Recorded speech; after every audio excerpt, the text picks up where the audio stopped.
Hello and welcome. I'm glad you're here. Tonight, we're setting out on a quiet journey together. One that travels far back through time, tens of thousands of years, into a world shaped by survival, simplicity, and the quiet rituals of early humanity. This is a story of Paleolithic life, not the action-packed version shown in movies, but the slower, softer truth of daily existence. It's a story made of firelight, of hands shaping stone, of distant footsteps in the cold earth. The Paleolithic period, often called the Old Stone Age, spanned from roughly 2.5 million years ago to about 10,000 BCE. It was a long, slow chapter of human development, stretching across continents and generations. People didn't live in cities. There were no clocks, no books, no written languages. But there was rhythm, a daily rhythm guided by the sun, the seasons, and the pressing need to find food, to stay warm, to remain safe. In this series, we won't race through historical timelines. We won't focus on great wars or legendary kings. Instead, we'll linger in the quieter details. What did it feel like to wake up in a Paleolithic shelter on a cold morning? What did people eat? How did they stay clean? How did they care for their children? These are the kinds of questions we'll settle into, not with urgency, but with curiosity and calm.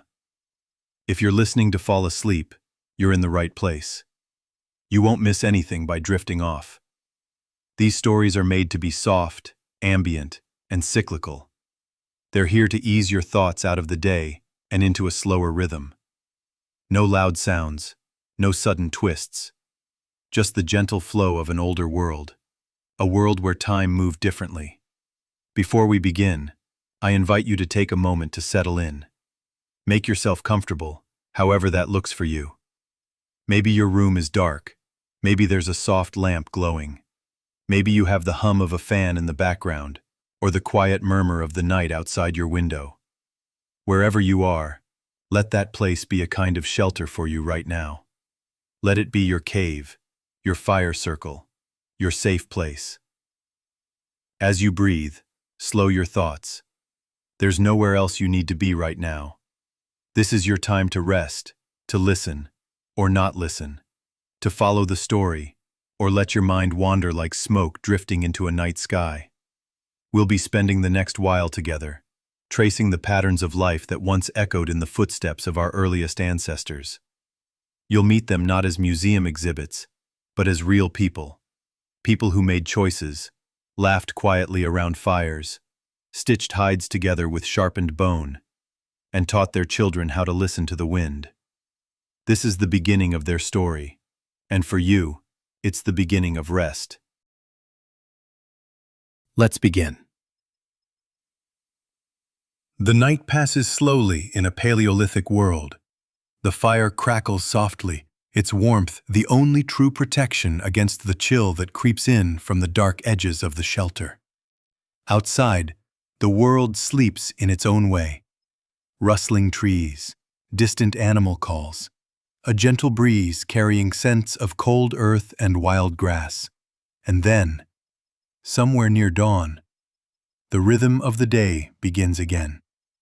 There are no alarms, no clocks, no pressing schedules, just the soft stirrings of breath and motion. A child turns in their sleep, bundled beneath hides and dried leaves. Someone coughs. Someone else shifts a stone at the edge of the fire, checking its glow. The first to rise isn't always the strongest, but often the lightest sleeper. A person tuned to the smallest sounds, the one who wakes when the wind changes, or a bird chirps too close. Waking in the Paleolithic is not a solitary act. You wake with others. You hear their breaths. Feel their warmth beside you. The ground beneath is firm but familiar, perhaps a bed of packed dirt, softened with animal skins, a few bones, a woven mat of dried grass. Luxury looks different here. Survival is comfort enough. The very first task? The fire. Always the fire. Someone, maybe you, leans forward to inspect the coals. If they've survived the night, it's a small relief. Just a few dry twigs and a practiced breath can coax it back to life. But if the fire has died, it means friction. Wood on wood. Sparks coaxed from stone. Minutes, sometimes hours, of patient effort. In the cold, in silence. You try not to let it go out again. As the group slowly wakes, the sounds build. A yawn, the rattle of a pebble, the rustle of a hide being folded. There are no beds to make, no toothbrushes to fetch. But there is always work to do. Weapons are inspected, spears leaned in corners, blades examined for dullness, scraper tested on hide or bark. Everything is handmade, personal and essential. You don't just own a tool, you rely on it. It might have a small carving, a decoration, a mark that says, "This is mine." But tools are often shared, too, passed between members of the group with quiet nods. If you borrow something, you return it better, sharper, cleaner, repaired if possible. Children are usually the first to grow restless. They don't know hunger yet, not really. But they know motion.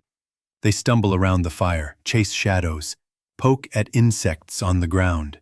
They laugh softly until someone hushes them. Adults are awake now, stretching tired limbs, already thinking of the day ahead. Food, safety, shelter. In that water must be gathered, not from a faucet, but from a stream or a puddle that might dry by afternoon. Someone goes to check traps. Someone else steps outside the camp, squinting at the horizon. Are there tracks?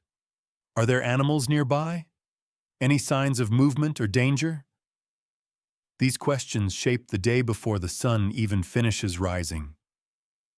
You wouldn't call it peaceful, but it's not chaotic either. It's a rhythm, a pattern you fall into because your life depends on it. Morning in the Paleolithic isn't defined by breakfast or a to-do list. It's defined by light returning to the land, and by the group's quiet, practiced agreement that another day has begun. And as the sun climbs higher, painting the land in amber and gold, the people move, not all at once, not in a rush, but with purpose. Another day is waiting, before the hunt, before the fire, even before the first bite of food. There are tools. In the Paleolithic world, tools are as vital as breath. They are not accessories. They are extensions of the hand, of the mind, of memory. A sharpened edge is the difference between hunger and a full belly, between warmth and exposure, between survival and silence. Early morning light filters through the shelter. One of the elders picks up a flint blade and runs a finger along its edge, not hard enough to cut, but enough to feel whether it has dulled. A dull tool is dangerous. It slips. It wastes time. It turns a simple task into a risk. Each tool is shaped by necessity and by care. Spears are tall and straight, their tips hardened in fire or chipped from stone, bone, or obsidian. If you're lucky, your group has access to good flint, clean, predictable, breakable in controlled ways. Obsidian is sharper than metal but far more fragile. Still, it cuts clean. And clean cuts mean faster kills, cleaner meat, fewer infections. There's something meditative in the work of sharpening. The rhythmic tap of stone on stone, the soft hiss of scraping. Dust collects where edges form. Fingers are practiced. They know how much pressure is too much. A single slip and the whole point snaps. Then you start again. Knives are smaller. Sometimes just a sliver of flint set into a wooden handle bound tightly with sinew. Simple, yes, but deadly when needed.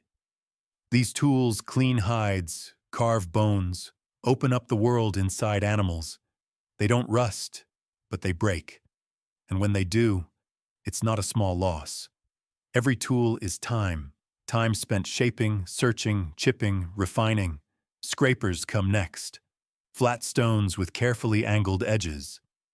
They're used to strip flesh from hides, prepare skins for clothing, or shape wood for spears and shelters.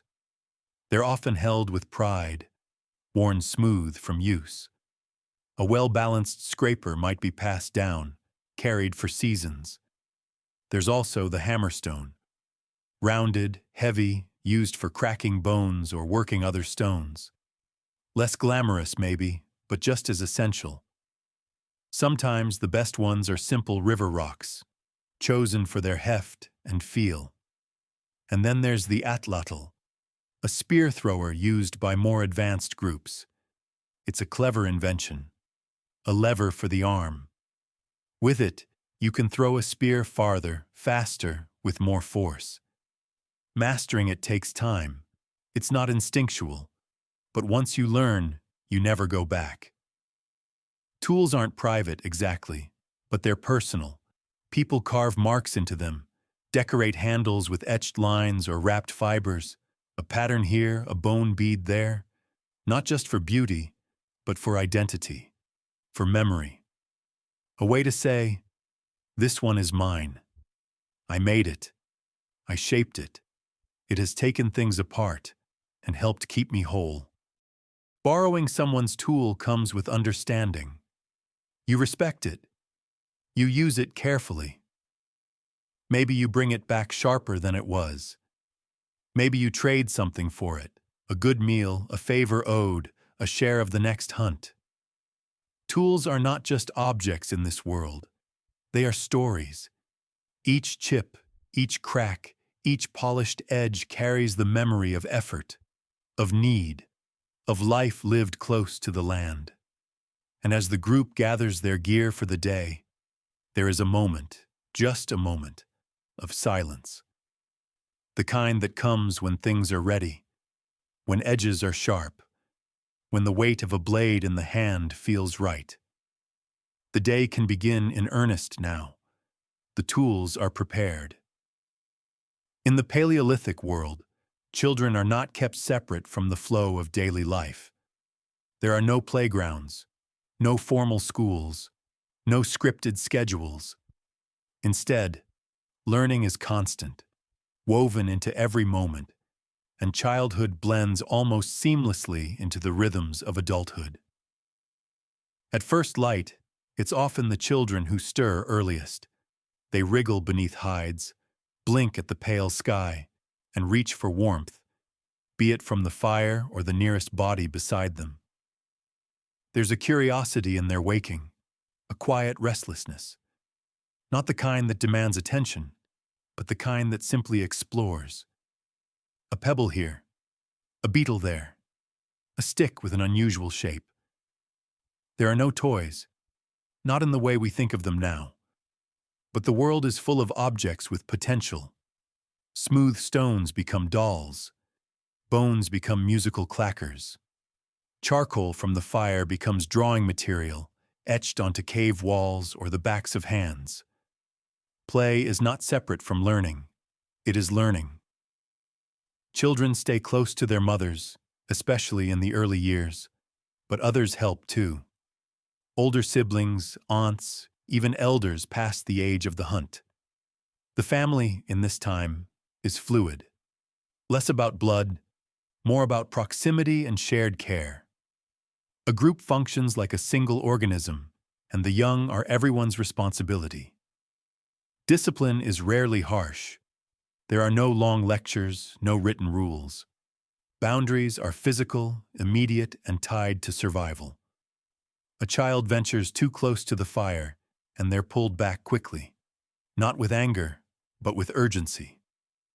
Lessons are fast, direct, and learned through experience. Danger is ever present, but so is guidance. Around the fire, children listen more than they speak. They sit close, eyes wide, absorbing the stories told in slow, deliberate rhythms. Tales of great hunts, of spirits in the forest, of cautionary missteps, and ancestral wisdom. These stories are their curriculum. They are not just entertainment. They are maps for how to live. Chores begin early. Small hands can help gather kindling. They can sort edible roots from poisonous ones with time and teaching. They learn to mimic tool-making motions long before they craft their own. Nothing is wasted, not time, not attention. The moment a child shows readiness, they are included, and inclusion is the gateway to belonging. Adolescence, as we know it, doesn't quite exist here.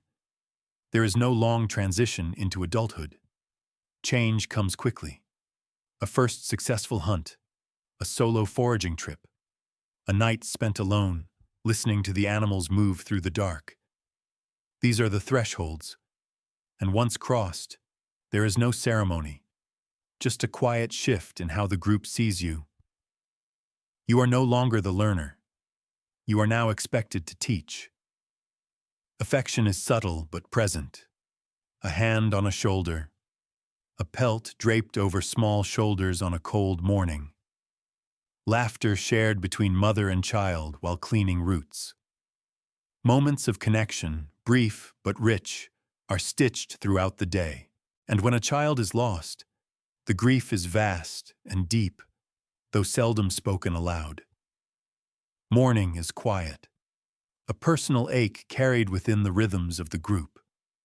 Sometimes a carving is left behind, a small symbol in the rock, a shape pressed into the earth, the only monument to a life that moved quickly, but not unnoticed.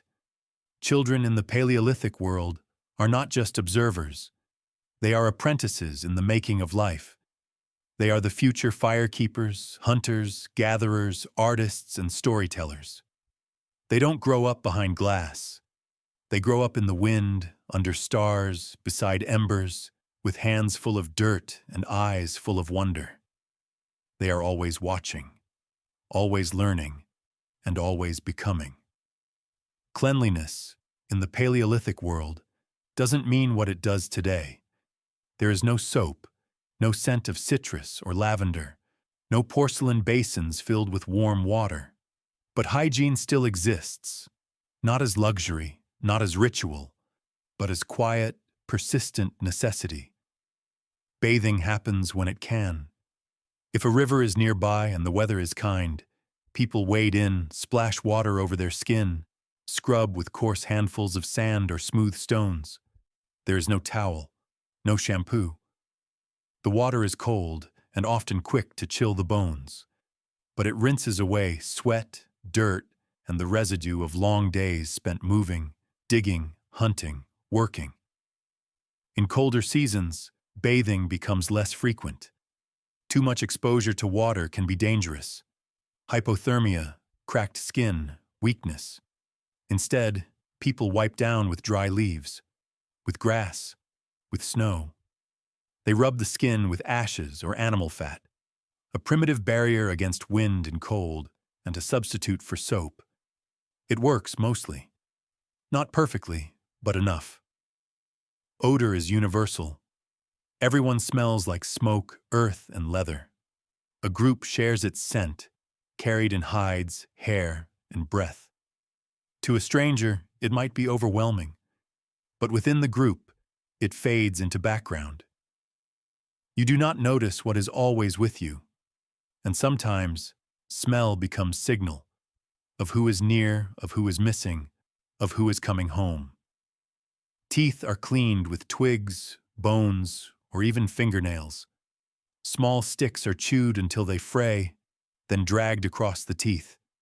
It's crude, but surprisingly effective. Diets free from sugar mean few cavities. Grains haven't yet entered the picture in any meaningful way. Teeth wear down over time from use, but rot is rare. Hair is unstyled, long, short, tied, matted. It depends on climate and custom. Lice are common, and grooming is mutual. Two people sit beside the fire, one picking through the other's scalp with slow, practiced fingers. It's not a task to dread. It's a time to talk, to bond, to share quiet minutes in an otherwise busy day. Clothing is made from animal hides, stiff, heavy, and not especially fresh. When it rains, it holds moisture. When it's warm, it holds heat. Washing clothes means beating them on stones, rinsing them in rivers, or letting them smoke near the fire until the scent becomes tolerable. It's not ideal, but nothing here is meant to be perfect. Only enough. Nails are trimmed by biting or filing them against rough stone. Feet are calloused and tough. Hands, too. There is no lotion. Skin splits and heals on its own. You learn to live with small wounds. You learn which plants soothe burns and which clays draw out infection. Everything is trial and memory. Despite all this, people do care about how they present themselves. They decorate. They smear pigment on cheeks, paint hands with ochre, braid bits of fur into their hair.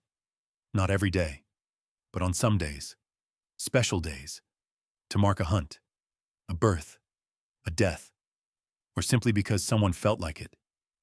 Hygiene is not about sparkle. It's about staying alive. It's about keeping infections at bay.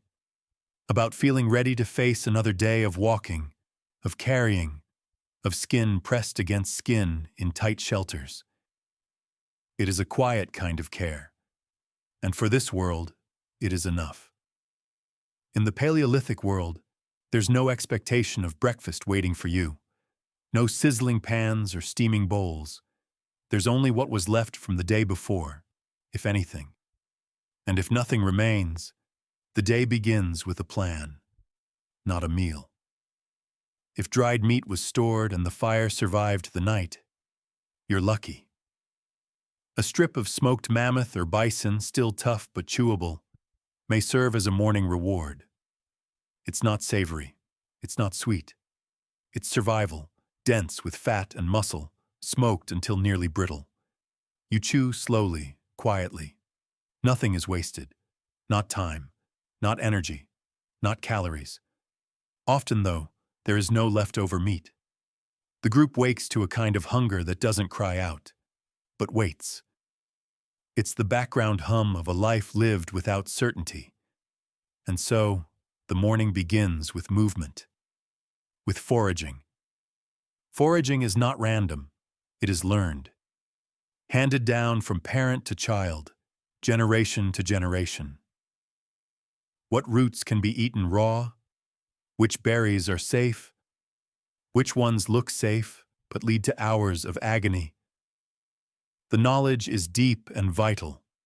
A single mistake can mean the entire group pays the price. Children are often included. Their smaller bodies fit into tight bushes. Their sharp eyes spot low-growing herbs and leaves.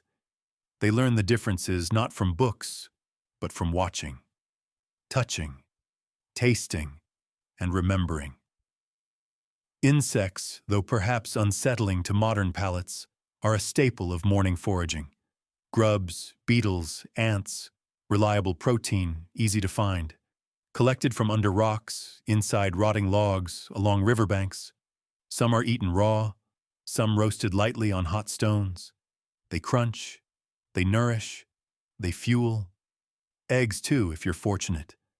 Not chicken eggs, those are far in the future, but wild bird eggs, gathered early before the sun draws predators, cradled in moss, cracked gently over fire-heated rocks, a delicacy in this world. Fragile, rare, and full of energy. Plants matter just as much. Starchy roots, sometimes roasted overnight in embers, can be unearthed, peeled, chewed slowly. Some taste bitter, others chalky, a few sweet. Leaves might be boiled if time allows, but usually they're eaten raw, washed if water is near, otherwise rubbed free of visible dirt and consumed without ceremony. Water is the most important part of the morning. It must be found, carried, shared. A stream, a pond, a rain catch on a rock. It might carry things, bits of bark, silt, insects. Still, it's consumed, carefully, sometimes filtered through grass or fabric, sometimes drunk as it is. The thirst is louder than the risk. There's no table, no place settings. People squat or sit cross-legged. Hands move with familiarity, sharing where needed, rationing instinctively. A successful morning forage might fill a few stomachs. A poor one means more walking, more searching, more waiting. And still, no one panics. Hunger is not unfamiliar. It's a visitor that comes often, stays a while, and eventually leaves, chased off by roots and smoke and patience. Breakfast, if it happens at all, is quiet. There is no chatter, no announcement, just the soft rhythm of chewing, the crackle of the fire, the occasional crunch of shell or stone beneath a foot. And when it's over, when the last scrap has been shared or stored, the group begins to move again. Not with urgency, but with purpose. The day stretches ahead, and with it, the promise of something more. Food is not comfort here. It is strategy. And every bite counts. The morning's hunger has been met, or at least acknowledged, and the group begins its steady shift into work. Not the kind of work that comes with titles or supervisors, but the work that keeps the world running. The kind that leaves your fingers worn, your shoulders sore, and your tools sharper than they were the day before. Tool-making begins with silence. It's a focused task.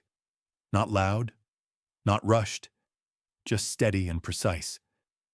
Someone selects a piece of flint from a leather pouch. They hold it in their palm, turning it slowly, feeling the edges, judging the lines. Flint isn't just rock, it's memory. It breaks in ways that must be predicted. It requires anticipation. You look at it the way a painter might look at an empty canvas, not blank, but waiting. A second stone, usually denser, is used to strike. The rhythm is soft but deliberate. Tap, inspect, tap again. Chips fall like glass, sharp and gleaming in the morning light. These shards aren't waste. Some will become scrapers.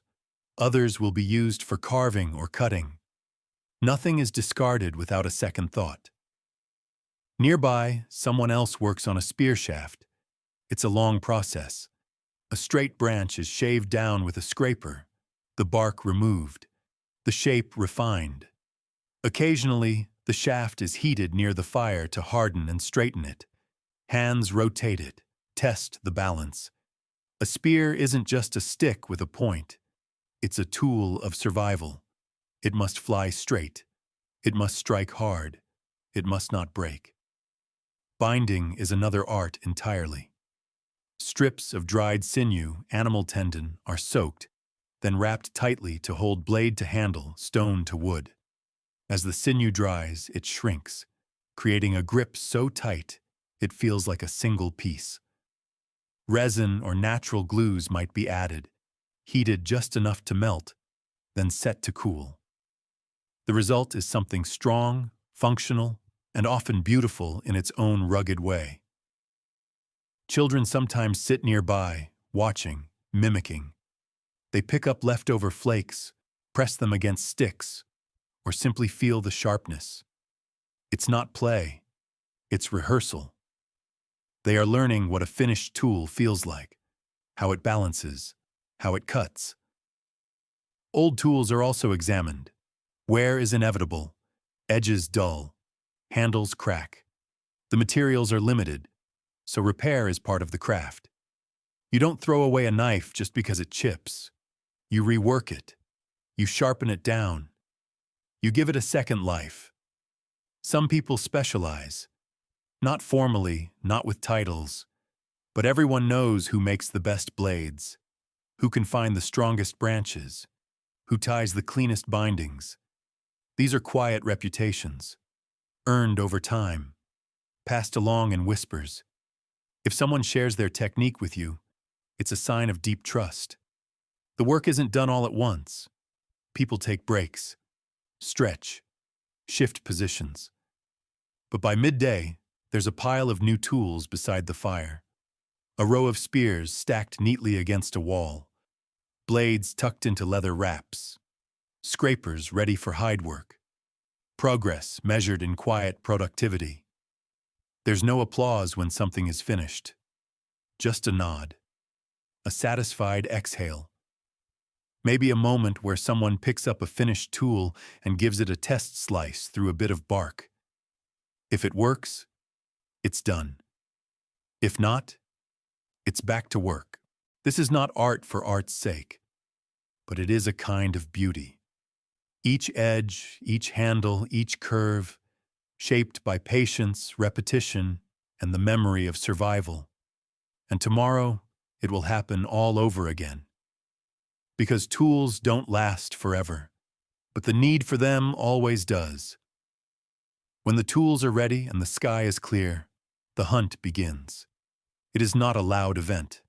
There are no trumpets, no announcements, just quiet preparation, a check of the spears, a nod between those going, a last sip of water. And then the group slips into the trees, or over the ridge, or down into the valley, wherever the signs point. Tracking is not guesswork. It's a language, prints in the soil, a broken stem, a fresh mark on the bark of a tree. These are the sentences the land writes. Hunters read them like scripture. A single hoofprint can reveal direction, weight, and time. A crushed berry might hint at a feeding ground nearby. Each clue adds to the map unfolding in their minds. The goal isn't always a mammoth. That's rare, dangerous, and requires many. More often, the group looks for deer, elk, wild boar, smaller prey that can be managed, carried, shared. But even those are no guarantee. The approach is slow, steady. A single snapped twig might send the herd running. So voices are low, feet are careful. The wind is watched as closely as the ground. Scent matters. A hunter must move downwind or risk being smelled before they're seen. Sometimes the prey appears suddenly. A flash of fur, the thud of hooves. Adrenaline rises, but the hand stays steady. If the group is close enough, they strike quickly. A spear flies, another follows. If they miss, they don't shout or panic. They track again. Wait again. Let the rhythm settle. If the kill happens, the scene is solemn. The animal is approached with caution. A final check. A pause. Sometimes words are murmured. Not prayers, perhaps, but acknowledgments. Thanks. A recognition that life has changed form. That one death becomes many lives continued. Then the work begins. The carcass is heavy. It must be dressed quickly. Skinned. Bled. The best parts removed first. Organs rich in nutrients. Liver, heart, kidneys. These are eaten soon, sometimes raw, still warm, shared in silence, not as delicacy, but as custom, as energy, as necessity. Meat is cut, wrapped in hide or bark, bundled to carry back. Bones are broken to extract marrow. If there's time, fire is built, and some of the animal is cooked there, at the site. If not, the group moves quickly, returning to camp before light fades and predators catch the scent. Sometimes, the hunt fails. Days pass with only footprints. A distant call, a false trail, hunger deepens, tempers shorten, but the group does not break. They share what little they have. They remember other hard weeks. They wait for the land to give again. Hunting is not constant violence. It is patience, observation, respect.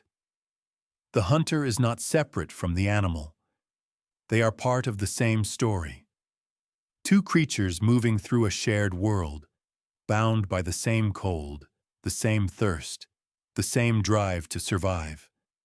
And when the hunters return, whether full-handed or empty, the fire greets them.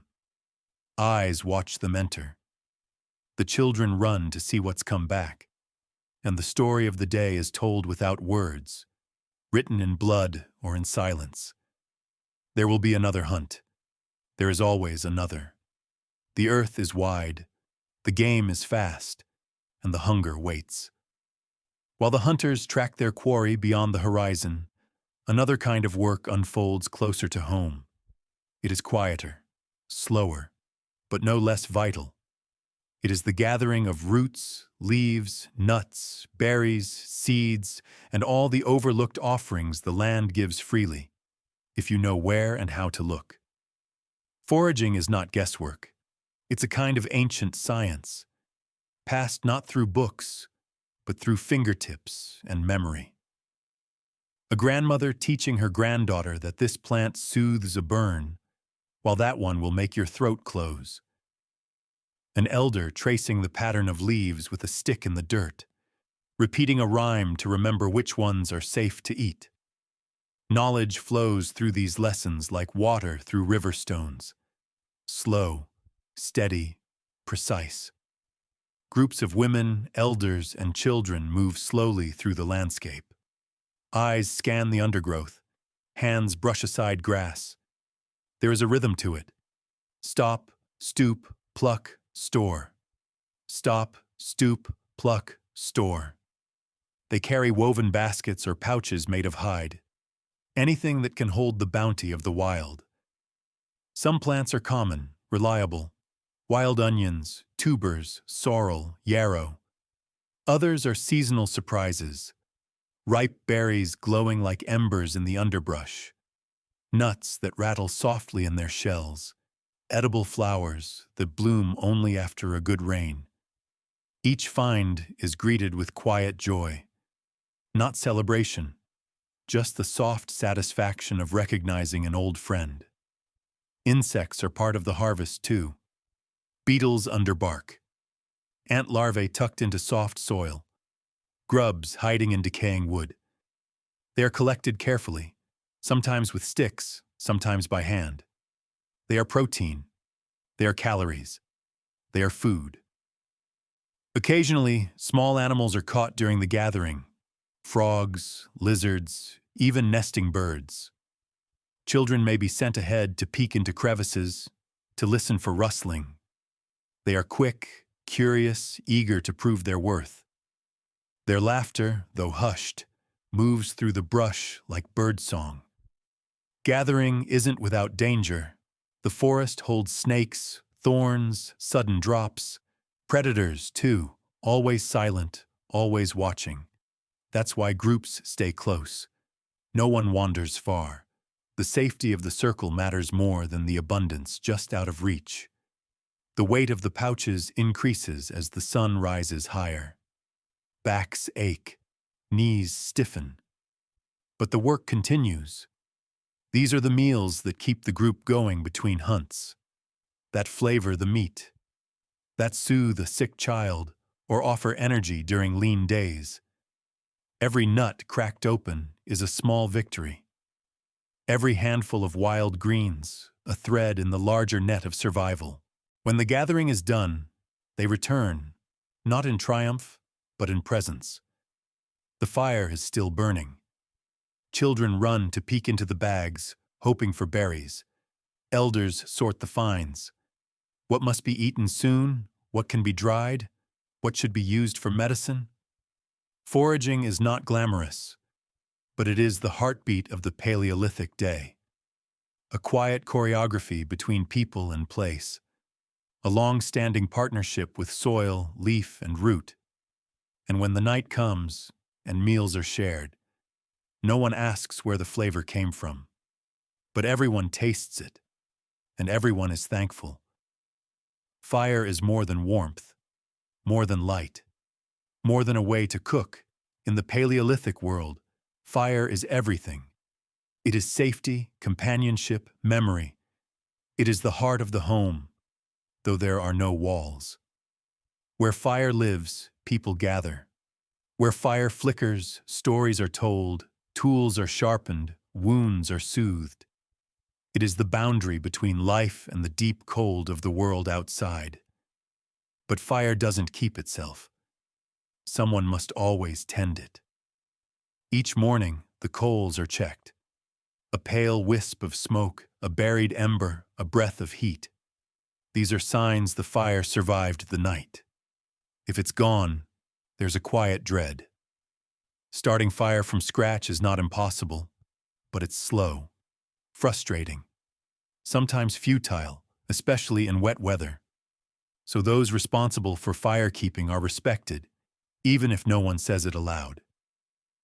Starting fire requires skill. You need dry material, twigs, bark, grasses, something that will catch quickly, something to feed the first shy spark. A hand drills a stick against a wooden base or strikes flint against stone to release a spark. You blow gently, eyes focused, body still. And if the ember takes, there's relief, warmth, survival once again. Once fire is lit, it must be maintained. Not just with wood, but with care. Too much fuel and it smothers. Too little and it dies. It's a balance. Someone always watches it, adding a branch, adjusting the coals, stirring the base. Children are taught early. Don't run near the fire. Don't throw in green wood. Don't touch the hot stones. Fire cooks, of course. It softens meat, releases flavors, makes roots more digestible. But it also hardens the tips of spears. It dries soaked hides. It smokes out bugs. It cleans tools. It makes herbal brews, and it warms water for cleaning wounds. Fire is utility. Fire is medicine. There are spiritual ties to fire too, though they're quiet and personal. Some believe it holds memory, the presence of those who've passed. Some say flames whisper if you sit close and listen. The way the light dances on the cave walls during storytelling feels sacred, even if the word itself doesn't exist yet. Fire is also signal. A column of smoke on the horizon might mean another group is near. It might mean danger. It might mean a friend. Depending on the place, on the pattern, on what's known, people learn to read the fire's signs, not just its heat. When a group moves, relocating to find game, or fresh water, or better shelter, the fire comes too. Not as flame, but as ember, tucked into a bundle of moss, wrapped in hide or bark, carried like a child. The goal is to reach the new place before it dies.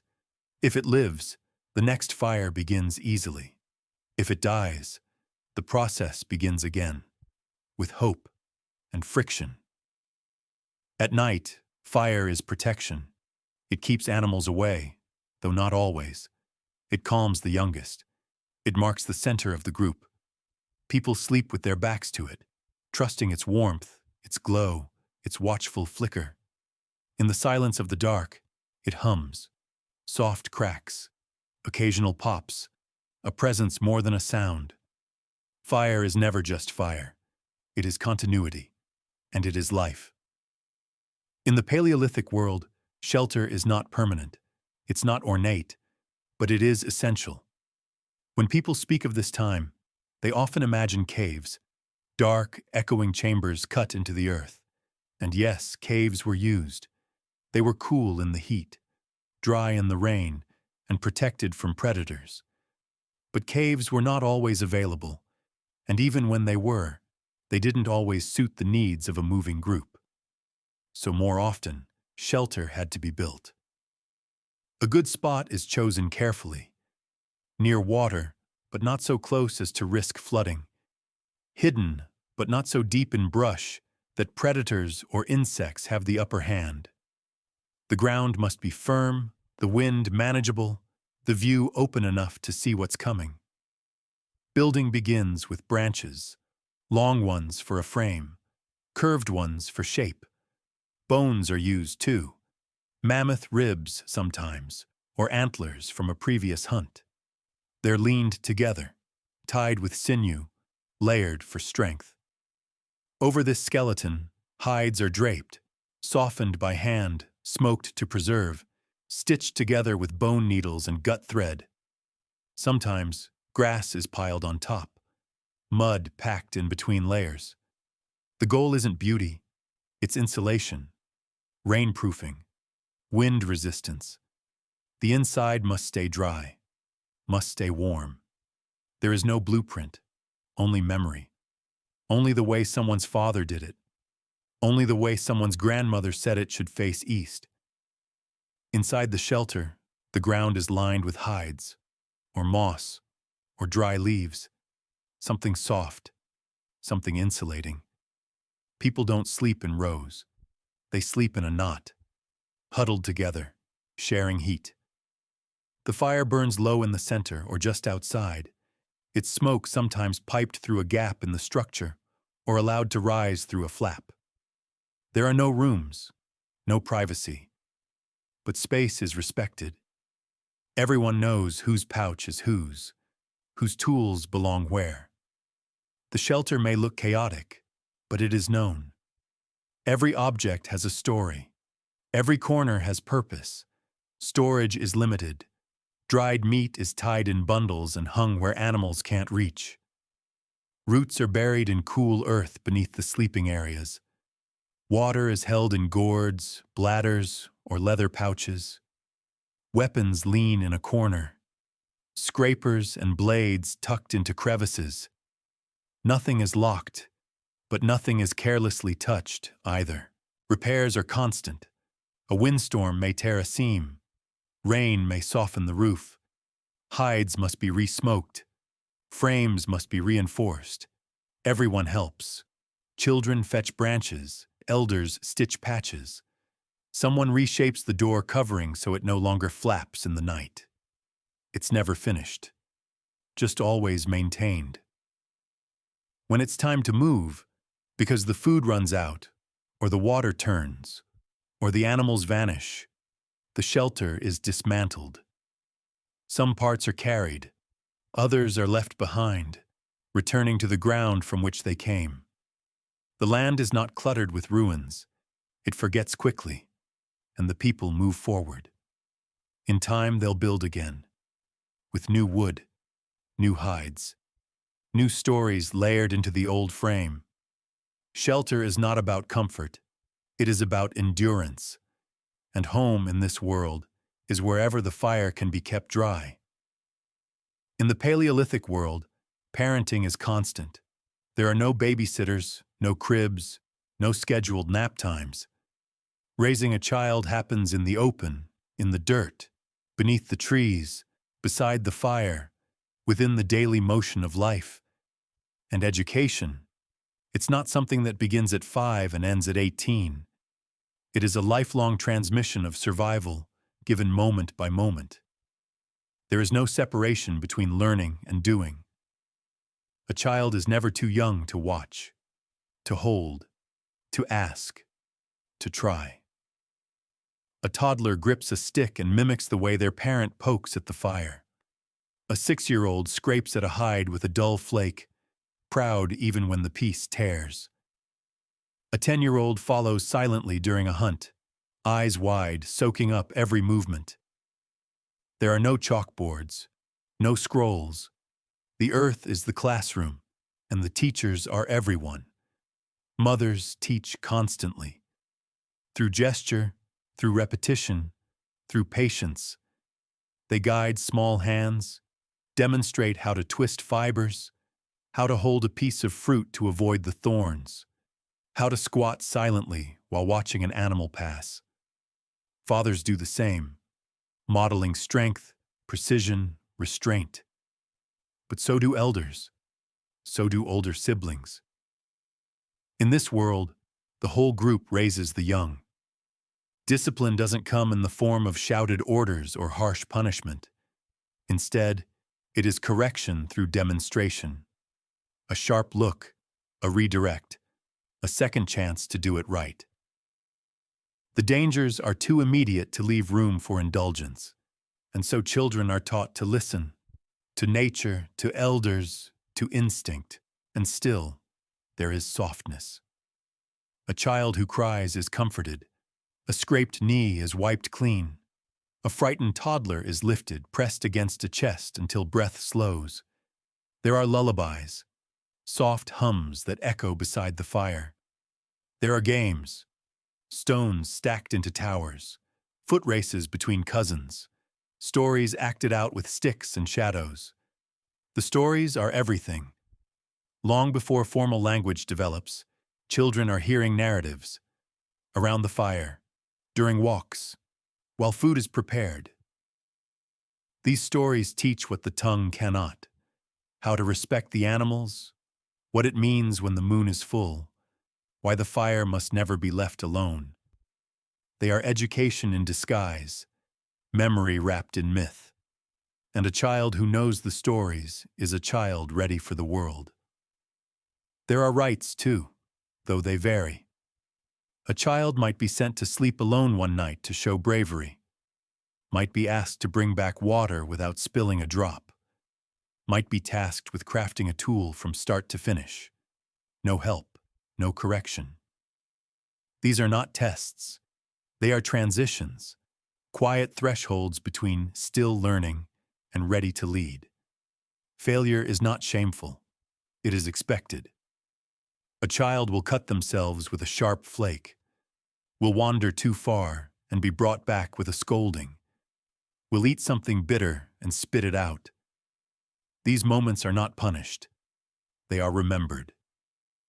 Referred to later, gently, a shared lesson earned, and when a child becomes capable, truly capable, they are no longer referred to as a child. There is no party, no ceremony, just a shift in tone, in tasks, in trust. Now, they are expected to teach someone else, and so the cycle continues. In this world, childhood is not a pause, it is a preparation.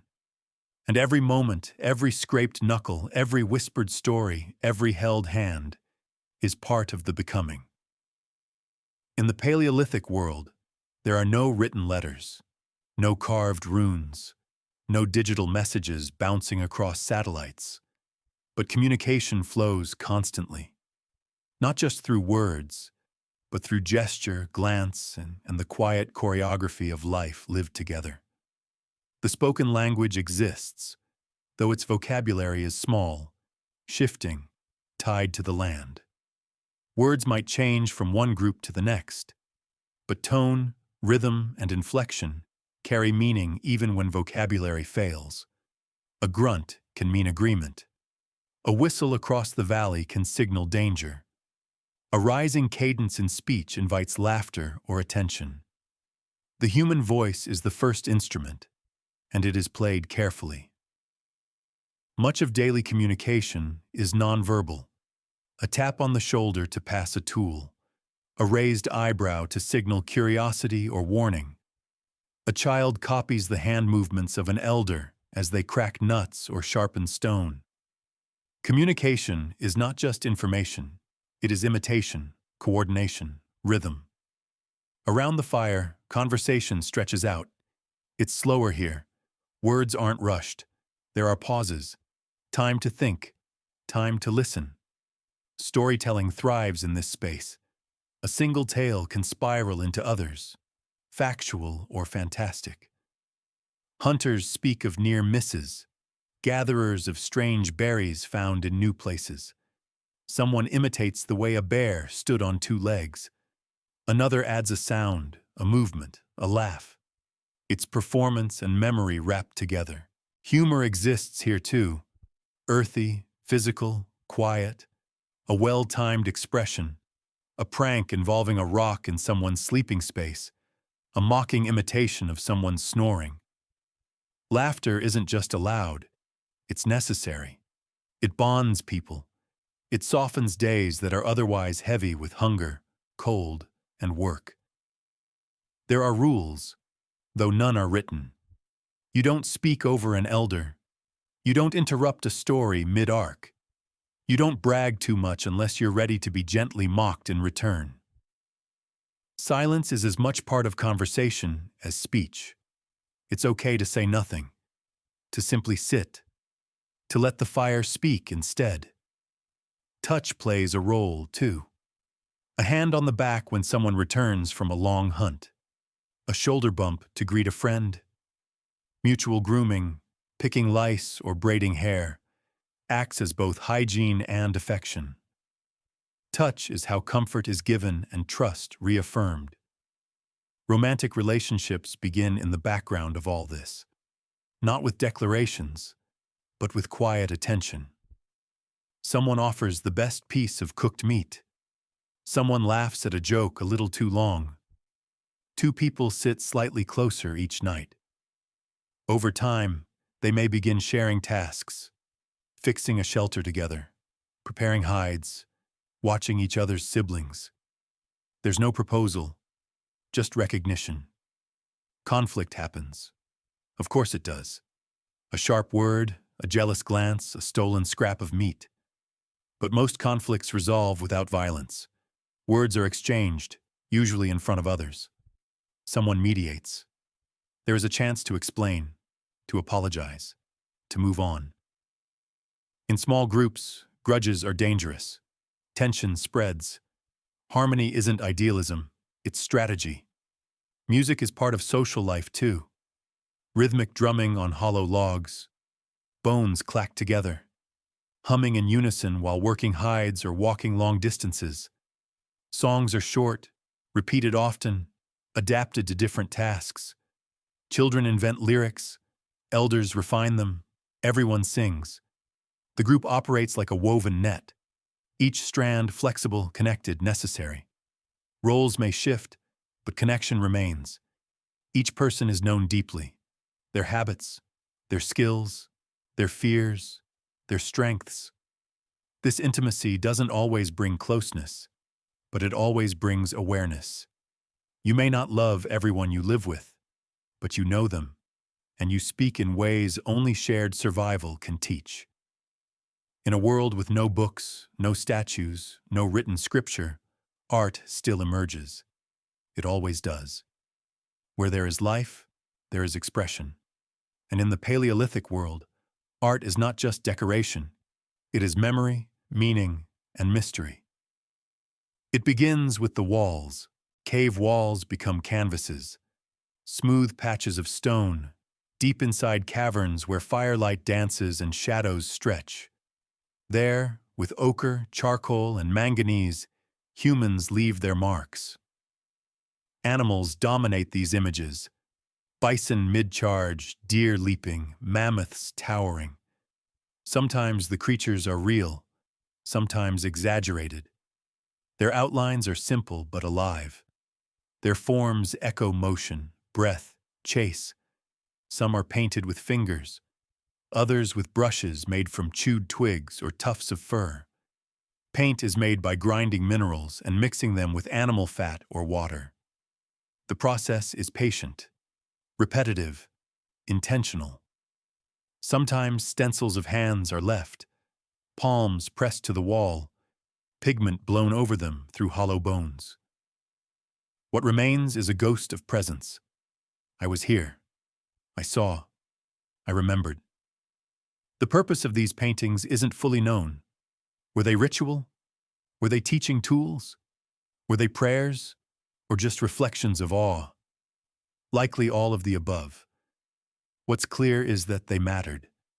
They were placed far from campfires, deep in echoing stone, locations that required crawling, torchlight, and reverence. The darkness around them was not empty. It was sacred. Art doesn't end on cave walls. Objects are carved, too, from bone, ivory, antler, and stone. Pendants shaped like animals. Small figurines with wide hips and rounded bellies. Likely symbols of fertility, or power, or origin. These carvings fit in palms, hung from necks, buried with the dead. They are portable meanings, silent companions. Not all art is visual. Some is sound. Rhythms made with drums of stretched hide, flutes carved from bird bones. The melodies are simple, repeating, hypnotic. They echo in caves, across valleys within the body. Music may begin as imitation, birds, water, footsteps, but it becomes more. It becomes a way to fill silence, to mark a moment, to send something invisible into the air and believe it matters. Symbols appear, too, Not quite writing. Not yet. But the beginnings of abstraction. Repeating shapes, crosses, spirals, hash marks, concentric circles, carved into bone, scratched into rock. Perhaps they represent the sun, or time, or people, or just the rhythm of thought taking shape. What matters is that they recur across regions, across centuries. And then there's ritual. Some involves the hunt. Before leaving, a group might draw the animal they seek, act out the chase in gesture and voice. This is not performance, it's invocation, a way of calling luck or focus or courage. Fires are circled, ash is sprinkled, bones are arranged. These acts have no script, only rhythm. But they are remembered, repeated, adjusted as needed. Death brings its own rituals. The dead are buried with care, in curled positions like sleep, with tools, food, ornaments.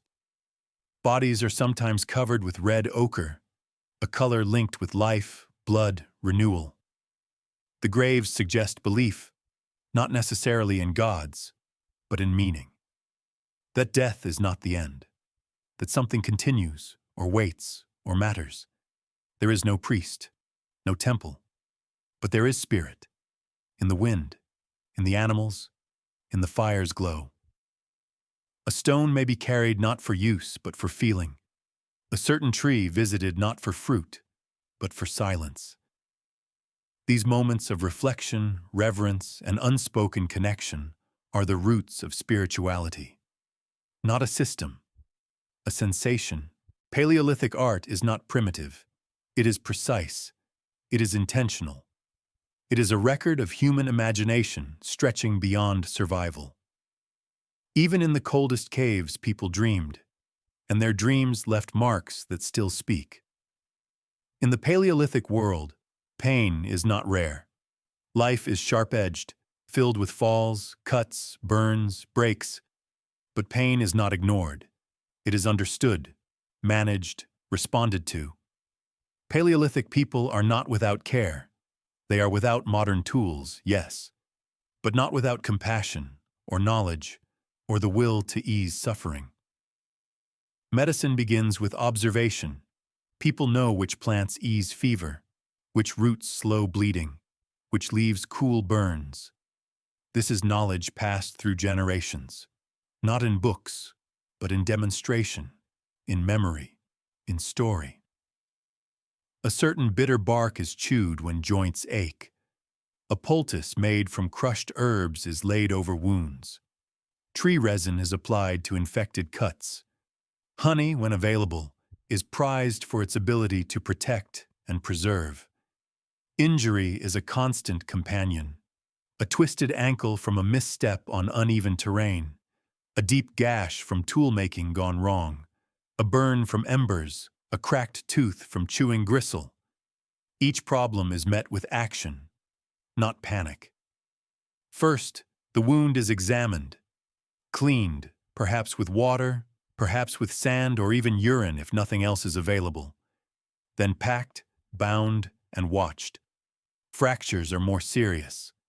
Limbs are splinted with sticks and bound with sinew.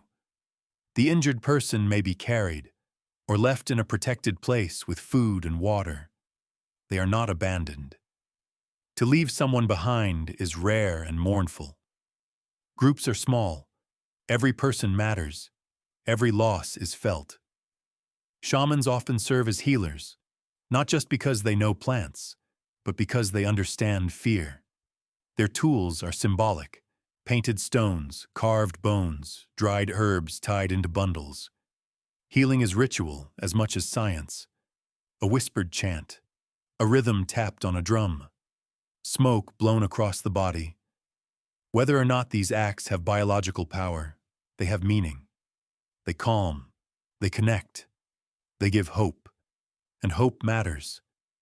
Pain is part of life, but it is not suffered alone. People sleep beside the injured, feed them, clean them, tell stories. The injured are not shamed. They are honored for surviving. Scars are not hidden. They are shown. A mark across the arm becomes a tale. A limp becomes a rhythm the group adapts to.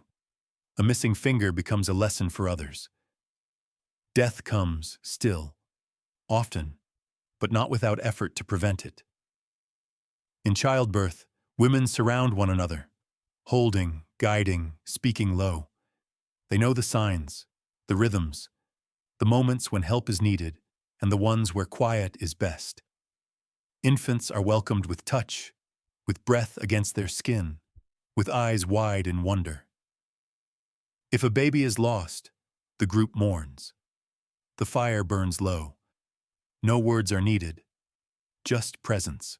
Grief is treated with time and with gesture, a charm left at a grave, a story retold around the fire, a hand pressed to the chest in remembrance. Healing is not fast, but it is pursued. Mental suffering exists too. People who withdraw, who lash out, who forget how to speak. These individuals are watched, cared for, not always understood, but not cast out. In a world this small, there is no such thing as invisibility. Healing is not perfect. Many wounds become fatal. Infections take hold. Fevers rise too high. But even in failure, the attempt is made.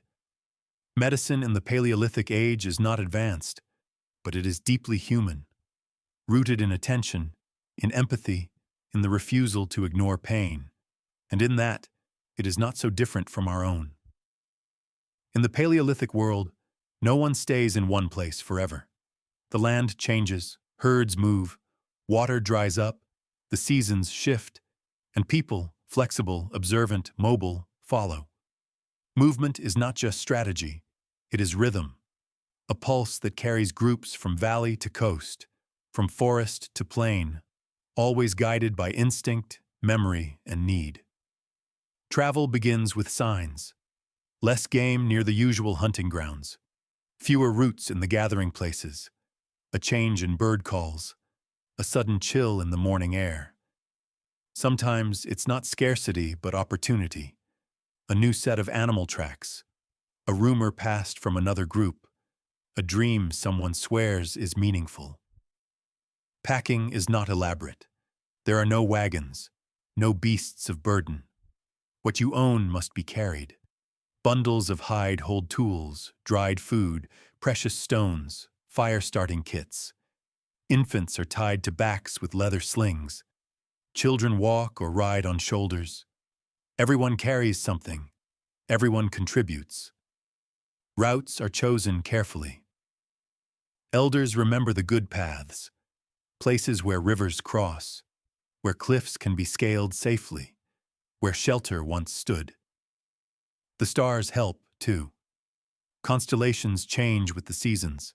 Their slow, steady drift across the night sky becomes a map. During the day, the sun is the guide. Landmarks, distinct trees, odd-shaped rocks, ancient trails fill in the rest. Travel is slow. There are no roads, just instinct and the tracks of those who came before. A group might move 10 miles in a day, or less if terrain is rough. Sometimes they stop for days, hunting or waiting out weather.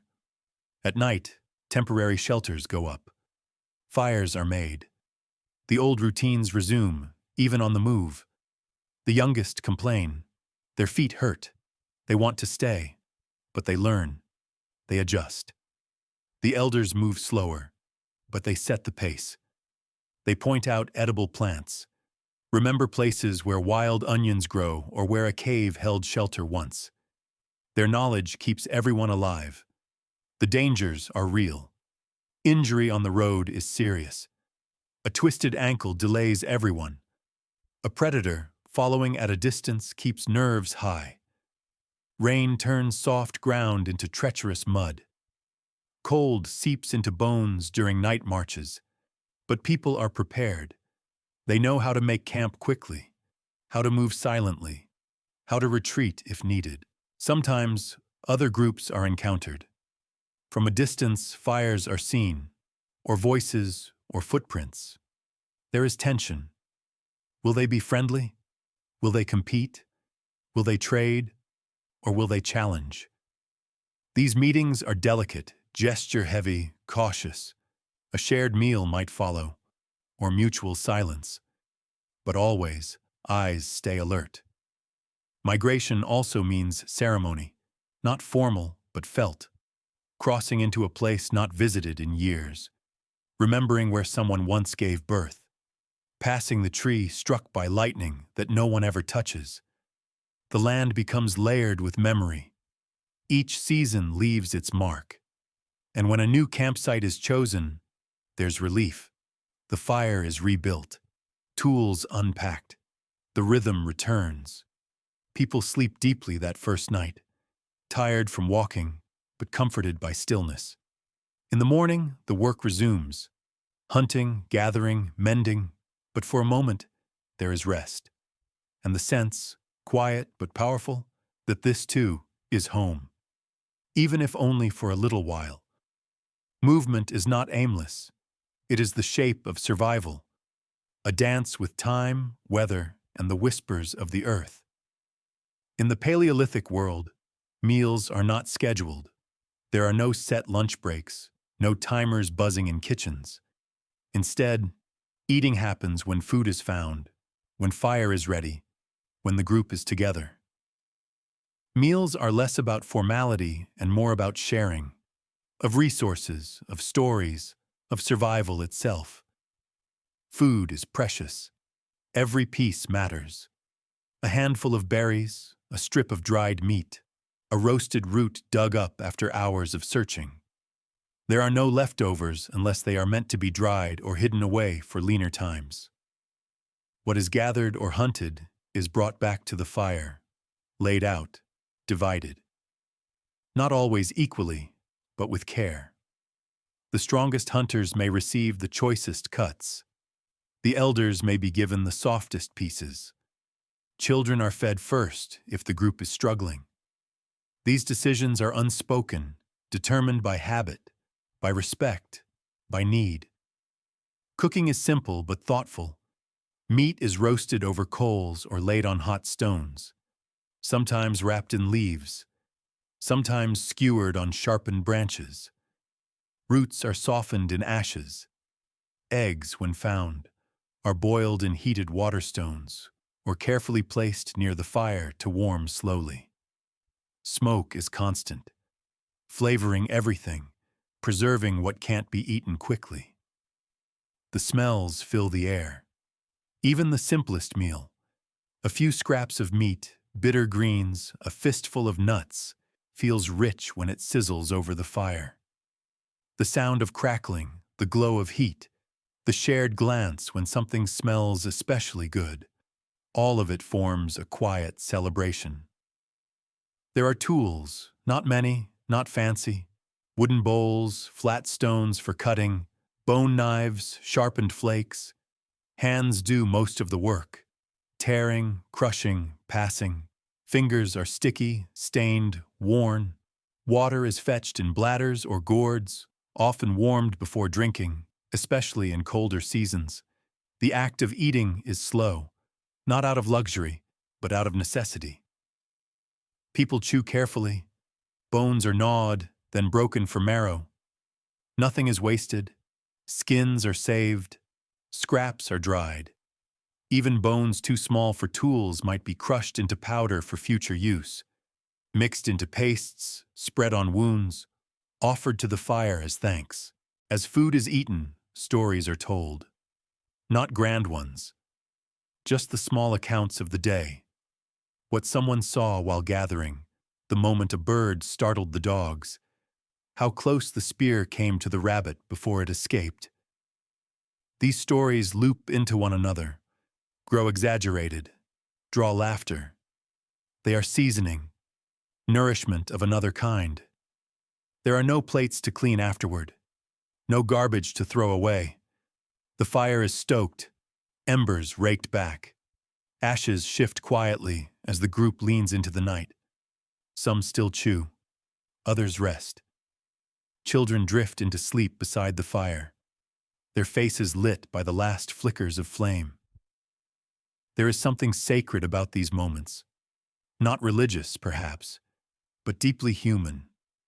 A circle of people, a shared effort, warmth, food, memory, silence, laughter, all tied together by the fire's hum and the rhythmic movements of hands and mouths. Even if the day was long, even if the hunt failed, even if the shelter leaks or the cold bites, there is comfort in the meal, in the act of gathering, of chewing, of being together. The next day will bring more challenges, more walking, more searching, more need. But for now, the group is full, and that is enough. The Paleolithic world is ruled by weather. There are no forecasts, no apps, no alerts pinging your wrist. But there is the sky, the wind, the feeling in your bones. And these, for Paleolithic people, are enough. Each season brings its own rhythm. Spring is a time of abundance. Melting snow fills streams. Shoots push through earth. Animals return, lean from winter, but plentiful. Foragers find greens, mushrooms, and eggs. Hunters spot movement more easily in sparse undergrowth. Spirits lift. Children run. The group becomes more active, more mobile. Summer brings both comfort and danger. The days are long, the nights warm. Food is easier to find. But heat can be punishing. Water must be found and carried. Insects bite. Food spoils faster. Fire is harder to maintain in the heat. People rise early, rest at midday, then work again in the cooling dusk. Skins are shed. Feet crack. Eyes squint under relentless light. Autumn is transition. Berries ripen, animals fatten. The air begins to carry a warning. Cooler at night, sharper in the morning. It is a time for storage. Meat is dried, roots are buried, hides are cleaned and patched, shelters are reinforced. There's an urgency in the tasks. Winter is coming.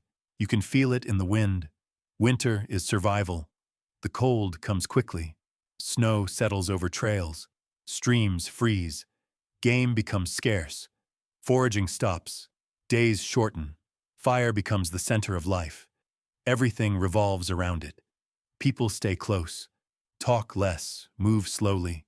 The cold steals energy, but it also deepens bonds. Those who share fire share life. Those who keep others warm are remembered. Adaptation is not a choice. It is a necessity. Clothing shifts with the seasons. In winter, multiple layers. Hide, fur, fat-lined tunics. Hoods drawn tight. Hands wrapped. In summer, little more than a simple wrap or loin covering. Clothing is functional, adjustable, and often reused across generations. One person's cloak might have belonged to a grandparent. Its seams mended many times. Shelters adapt too. In cold months, they're built lower, tighter, closer to the fire. In warmer times, more open, shaded, breathable. Openings are adjusted with hides, bone frames, woven mats. Fires are banked differently depending on the moisture in the air. Even tools change. A winter spear has different balance and grip than one used in spring hunts. Summer flints are sharpened thinner, for cutting greens or fish. Winter blades must crack bone, cut through frozen hide, scrape thick fat, the hands making them know the difference by feel. Illness follows seasons too. Winter brings coughs and fever. Summer brings infections and bites. Remedies change. In winter, more fat, more rest, more smoke. In summer, more rinsing, more drying, more movement. Stories reflect the seasons. Some only told in snow. Others not spoken aloud in spring, when spirits are said to wander. Children learn to read the signs. A certain bird call means weather is turning. A fog low in the morning means rain by night. A red sunset, a coming storm. These are lessons and warnings and wisdom rolled into one. There are years of abundance, and there are years of hardship. Some winters stretch too long. The snow doesn't melt in time. Food runs low. A migration is delayed. People grow quiet. They tighten belts. They sacrifice. In those years, every dried berry, every preserved strip of meat, every warm hide becomes sacred. But people endure because they are not separate from the world. They are shaped by it. The Paleolithic person does not fight the seasons. They fold into them and find, again and again, a way to survive. In the vast Paleolithic landscape, groups are few and far between, but they are not isolated. Over time, paths cross. Fires are spotted in the distance. Footprints appear near rivers. Voices carry across valleys. And when groups meet, whether by chance or by intention, there is tension, curiosity, and opportunity. These encounters are never casual. They begin slowly. One group sees the smoke or hears the sounds of another. Scouts go first, quiet, careful, watching. They return to report. The elders gather. The group decides, approach or avoid, offer peace or prepare for retreat. If an approach is chosen, it is done with caution. People carry no weapons in hand. Their posture is low, their movement visible, palms open, eyes down. This is not submission. It is signal. We come in peace. We bring no harm. In response, the other group might mirror the same, or stand tall, watching, or step back, waiting. If things go well, the meeting begins. At first, communication is mostly gesture. Few groups share identical language, but meaning comes through anyway. A smile, a shared item, a small laugh.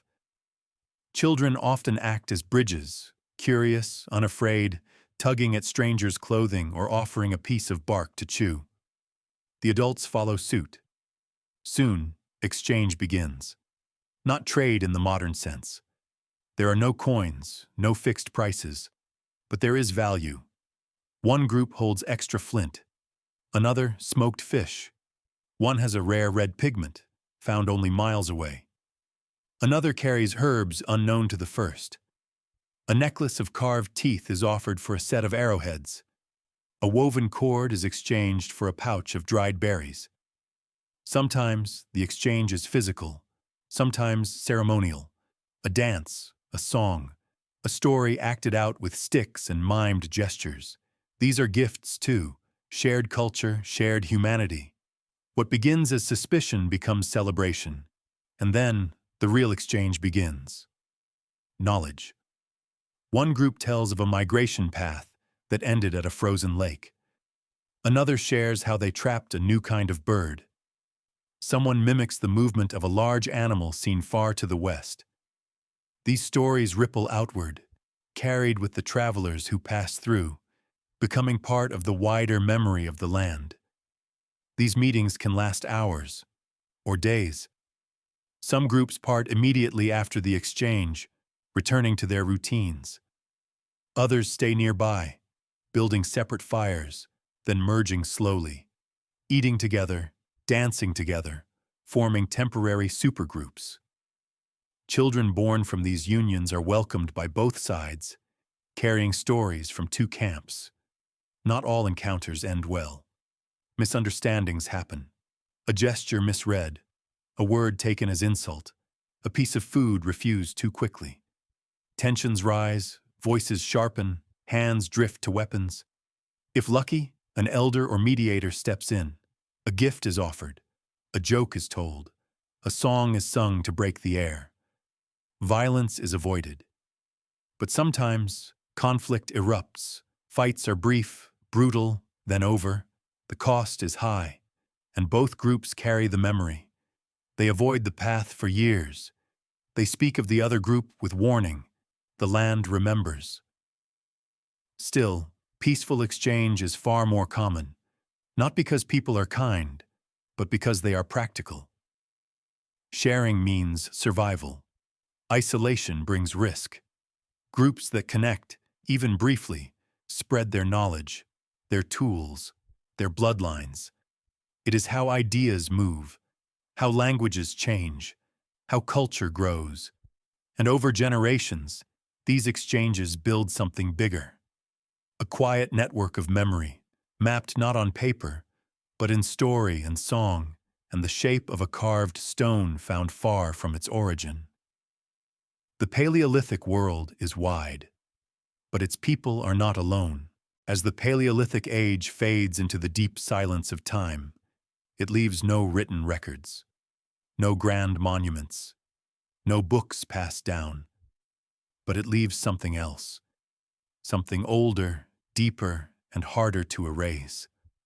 The marks of presence, the story of humanity etched in the bones of the earth. We find their footprints first, literal ones, pressed into ancient mud, now fossilized. A trail of small feet and large walking side by side. Sometimes even a child's print walking in a grown-up's step, mirroring their pace. A rhythm of care, of learning. We find their tools, flint blades with edges still sharp, scrapers used to clean hides, awls for punching holes in leather, stones shaped just enough to be useful. These are not primitive, they are precise, made with skill, used with purpose, carried across generations.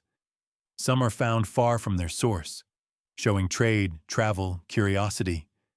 We find their fire pits, circles of scorched rock, blackened soil, ash mixed with bone fragments, signs of warmth, of meals, of gatherings, a place where stories were shared, where laughter once echoed, where a child may have fallen asleep against a parent's side, soot on their cheek.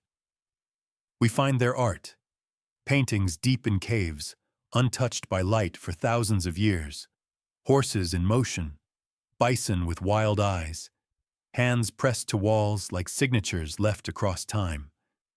These are not doodles. They are expressions of awe, of memory, of existence.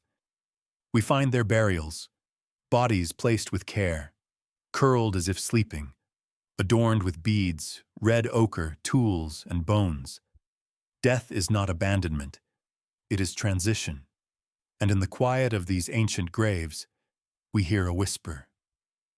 They loved, they grieved, they remembered, and finally, we find them in us, in the curve of a tool, in the calloused palm, in the instinct to gather around fire, to sing, to tell stories, to reach for someone's hand in the dark. Their genes are in our bodies, their habits in our movements, their fears and joys echo in our own. The Paleolithic era did not end. It evolved. It became the roots of every civilization, every language, every custom, every moment of empathy. Their legacy is not in what they left behind. It is in what they began. When we look at their remnants, we do not see strangers. We see the beginning of ourselves. And in that understanding, quiet, humbling, deep, we can finally say goodnight to their world.